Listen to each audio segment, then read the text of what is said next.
Banyak orang bisa berkata, "Oh, praise the name of the Lord our God." Kalau keadaan lagi enak, saudara.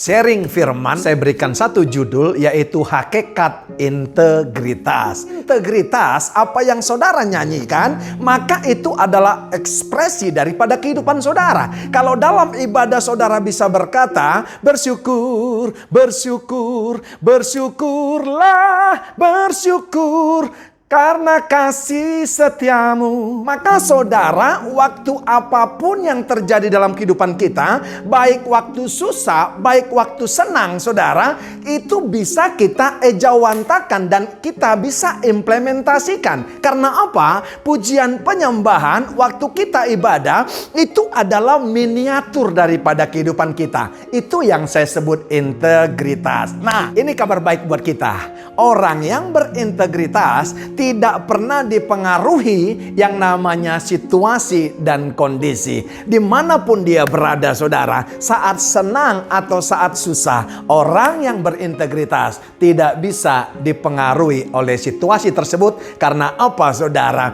Integritas akan menghasilkan orang yang berkualitas. Jadi kesimpulan sementara saya katakan, orang yang punya integritas, hari-hari ini kalau ditanya orang, masih bisa nggak mempertahankan integritas? Saya katakan masih bisa. Karena kita diberikan hidupnya Allah dan Allah berjalan bersama dengan kita. Haleluya. Pembacaan 2 Timotius 3 ayat 5-10 ini saya bagi dalam 3 variabel.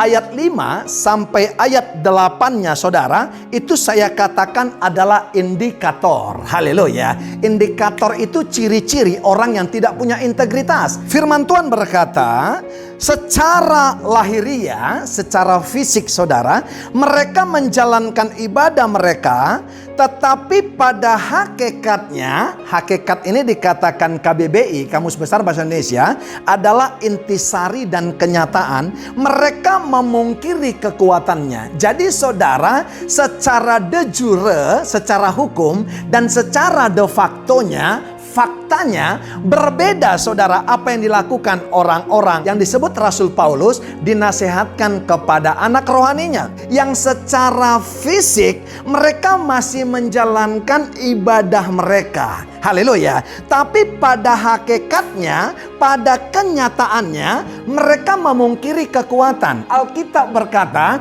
haleluya, latihan badani itu terbatas, tapi ibadah itu berguna sampai nanti, saudara, kepada kesudahannya. Saudara naik sepeda, saudara olahraga, saudara nge-gym, saudaraku yang kekasih push up, saudaraku yang kekasih melakukan jalan pagi, saudara lari pagi, saudara apapun yang kau lakukan untuk olahraga, pembentukan badan, saudara, no problem. Tapi saya mau katakan, saudara, itu terbatas. Makanya Rasul Paulus, saudaraku yang kekasih, di ayat lain dia berkata, secara lahiriah kita merosot, saudara. Halo, bagaimanapun saudara merawat tubuh saudara, bagaimanapun saudara memakan vitamin saudara, usia tidak bisa dipungkiri. Tapi satu yang pasti, lahiriah kita bisa merosot, tapi Alkitab berkata lewat hambanya Rasul Paulus, batiniah kita selalu diperbaharui. Ayat 6, sebab di antara mereka terdapat orang-orang yang menyelundup ke rumah orang lain dan menjerat perempuan-perempuan lemah yang syarat dengan dosa dan dikuasai oleh berbagai-bagai nafsu. Orang yang tidak punya integritas atau orang yang mau punya integritas itu diawali daripada bisa menahan nafsu atau tidak bisa menahan nafsu.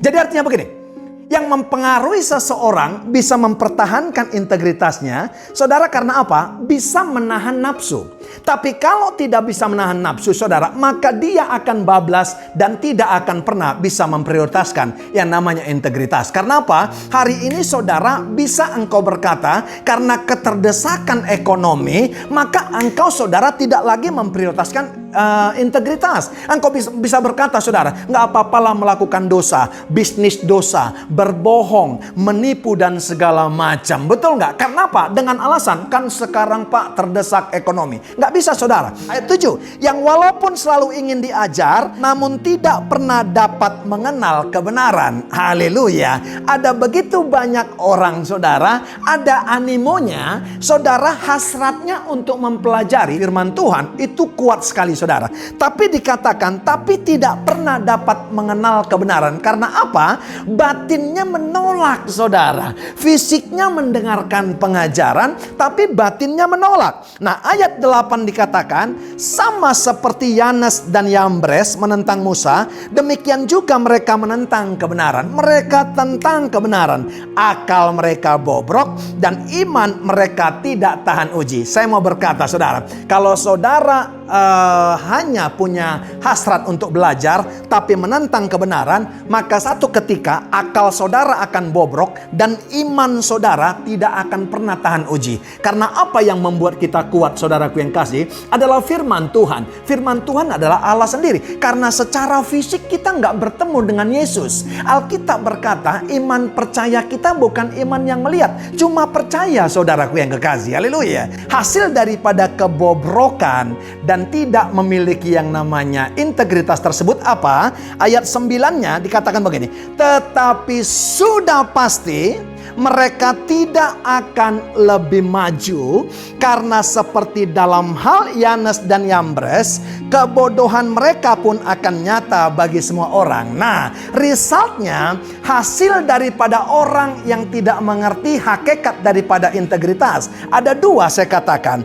Yang pertama, sudah pasti mereka tidak akan lebih maju. Pak, tetangga saya Pak nggak punya integritas, mereka Pak kaya, mereka Pak luar biasa, mereka mobilnya oke, makannya selalu di restoran. Saudara nggak 24 jam saudara mengikuti dia. Saudara bukan suaminya, saudara bukan istrinya, saudara bukan anaknya. Mereka bisa makan di restoran mewah, mereka bisa naik mobil enak saudara, mereka bisa saudara seperti santai di pantai, haleluya. Tapi sesungguhnya hati nurani mereka tidak memberikan damai sejahtera yang melampaui segala akal dan memelihara hati dan pikiran mereka. Makanya sering galau. Kita mendengar baru-baru ini saudara, ada orang yang depresi saudara, iya kan, dalam menghadapi pandemi COVID-19 ini.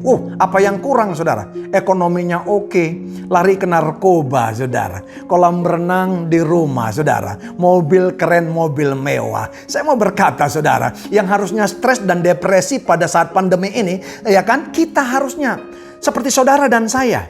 Kayak saya saudara, mau berenang saudara, di hadapan saya bukan kolam renang, Kalimalang saudara. Di Bekasi itu ada Kalimalang. Mau berenang di mana saudara? Ini tinggal nyemplung. Mau naik mobil apa saudara tinggal pilih. Bisa depresi dan narkoba, kan gak masuk akal. Artinya apa saudara? Itu yang saya katakan.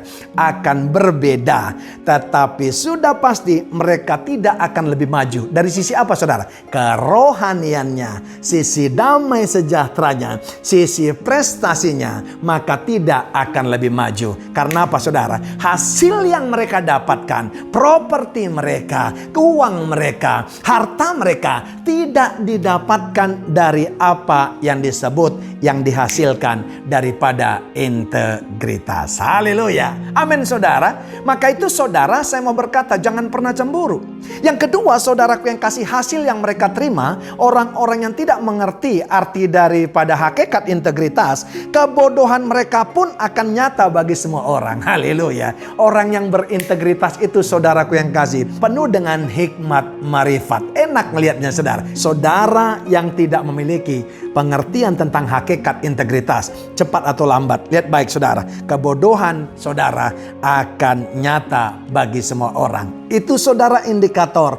itu hasil orang yang tidak punya integritas. Bagaimana dengan orang yang punya integritas saudara? Ayat 10. Tapi engkau telah mengikuti ajaranku, cara hidupku, pendirianku, imanku, kesabaranku, kasihku, dan ketekunanku. Rasul Paulus berkata kepada anak rohaninya, tetapi engkau, dikatakan saudara, telah mengikuti ajaranku. Person with integrity, orang yang berjalan, orang yang hidup dengan integritas, maka dia akan mengikuti ajaran orang yang mengajarkan kebenaran kepada dia, yang dipakai Tuhan. Saudara, katakan itu kakak rohanimu, katakan itu gembalamu yang menjadi role model. Tapi lebih daripada itu, ada Tuhan lewat kebenaran firman-Nya yang mengajarkan kepada kita ajaran yang luar biasa. Cara hidupnya Yesus, ya kan, mempunyai pendirian, ada prinsip. Kalau saudara kita melenceng sedikit kepada Sadrak, Mesak, Abednego, mereka berkata waktu dalam penderitaan, ketika Nebukadnezar secara de facto, karena mereka mempertahankan iman mereka dimasukkan, saudaraku yang kekasih, ke perapian, dan Daniel dimasukkan ke gua singa. Sadrak, Mesak, Abednego berkata, saudaraku yang kekasih, sekalipun Allah kami tidak menolong kami tidak akan pernah menyembah Tuanku dan dewamu. Ya kan? Daniel, saudaraku yang kekasih, waktu dia dipaksa, waktu dia dikejar-kejar, dia bukan menyerah dan menyembah dan saudaraku yang kasih kompromi dengan apa yang dimau raja dan saudaraku yang kasih staf-stafnya, tapi dia lari ke loteng menyembah Allah, memuji Allah, berlutut, berdoa seperti yang biasa ia lakukan. Haleluya. Mazmur, yaitu Daud, pernah berkata dalam Mazmur 101 ayat 2, saya coba ambil saudara dari New English Translation-nya. Dikatakan begini saudara, I will walk in the way of integrity. When will you come to me? I will conduct my business with integrity in the midst of my palace. Nah, artinya saudara, aku akan berjalan dalam integritas. Kapankah engkau akan datang kepadaku? Kebiasaan raja-raja dulu, kalau saudaraku yang kasih mau diangkat, kalau saudara mau mengambil janji sumpahnya untuk raja, maka saudara, mereka bernazar untuk saudaraku yang kasih berintegritas waktu melakukan aktivitas di istana mereka, di palace yang saya sebut, maupun di tempat di mana mereka bekerja. Di semua hal di mana saudara, pekerjaan, bisnis, pelayanan, fungsi di keluarga, bahkan di tempat tinggalnya saudara. Ada pertanyaan daripada pemazmur ini, kapankah engkau akan datang kepadaku? Hanya orang yang mengerti akan hakikat integritas yang berani bertanya kapan Tuhan datang. Ingat saudara, betul nggak? Saudara, nggak ada pendosa bertanya, when will you come to me? Kapan engkau datang kepadaku? Yang adanya orang berdosa takut mati. Hanya orang yang punya integritas siap kapanpun Tuhan mau datang. Artinya begini saudara, kita punya integritas atau kita tidak punya integritas bisa diassess, bisa diuji di dua tempat saudara. Di palace, istana, tempat tinggal kita, dan di place di mana kita bekerja, saudara, berusaha. Karena apa saudaraku yang kasih? Waktu berbicara istana, itu berbicara tentang kecukupan.